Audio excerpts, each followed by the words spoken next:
There is a myth in our schools. All students are born digital natives. The truth, though, is that not all digital natives are created equal. Your district already has the assessments and test scores to prove it. Many students simply don't have the digital literacy skills they need to succeed in school, college, and the workplace. At Learning.com, we are bridging the gap that exists between a generation of digital natives and the technology they use in school.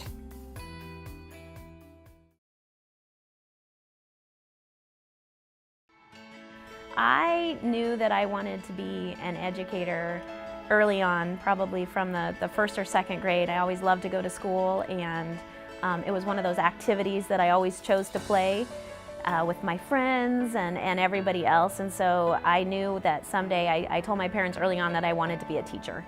And I never changed. All through school, I never changed what I wanted to be.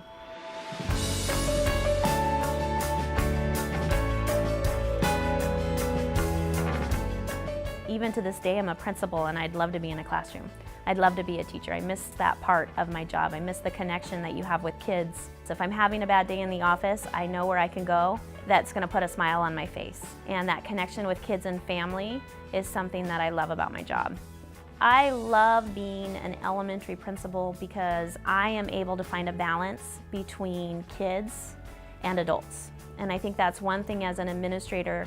Sometimes your job can be very managerial of the building. And in elementary, I really get to have the opportunity to go into classrooms and be a part of that teaching. When Heather came in, she came in with a vision, but I think what she did a great job, she took what we were already doing well, and then she made us better. And one of the ways she made us better is we're more intentional teachers. I've been teaching 21 years, and I've probably grown the most in the last 5, and that's because of Heather. The way she asks us to look at data and to always be thinking, is this what the kids need? What does the data show?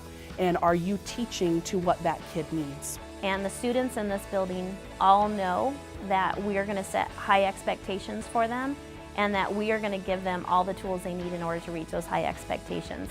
It doesn't matter what level they're on. We all have the same beliefs for kids, and we all support kids. And from our secretaries that greet kids as they're coming in, to my custodian who will take on any kid issue I need him to take on during the middle of the day, even though it doesn't have anything to do with his job description.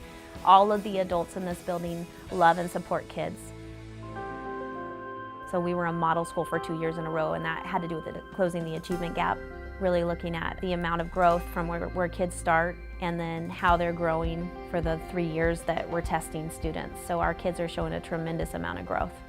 Fruitdale has a very transient population. Our mobility rate is super high, and so we can't count on the kids in fall to be the same kids as in May when we're still teaching. And so the bottom line is, it doesn't matter what level they come in, we're gonna figure out what that level is, and then we're gonna support kids and help them grow.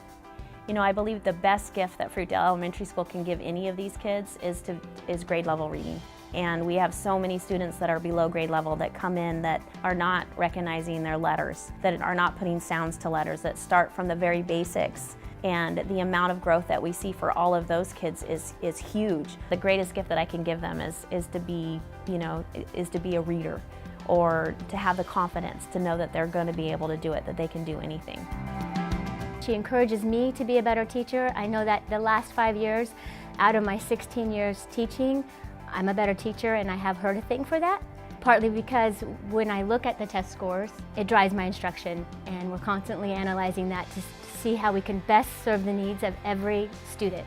It takes the collaboration of all staff in order to help meet the needs of all students. So, you know, I have teams of teachers that say, hey, you know what, you're great at teaching language arts, but I'm great at teaching math. So how can we switch kids and support kids so that we can meet the needs of the kids? We share students. It's not, I'm responsible for my 3rd grade class. Everyone in this school is responsible for my 3rd grade class. I don't think collaboration is something that you can force. I think it's something where you have to find the opportunity, and in finding the opportunity, I think you need to develop systems that support teachers in that opportunity. She doesn't sit there in the office and say, you know, you need to learn this, we're gonna switch reading groups like this, do it. She can lead those groups, she can lead the meetings. she knows just as much more actually than we do about what's expected out of us.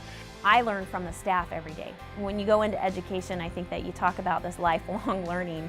It's absolutely true. I can't come to work every day and think, oh gosh, I know it all, I have all the answers. I don't have any of the answers. You know, what works for one day does not work on the next day.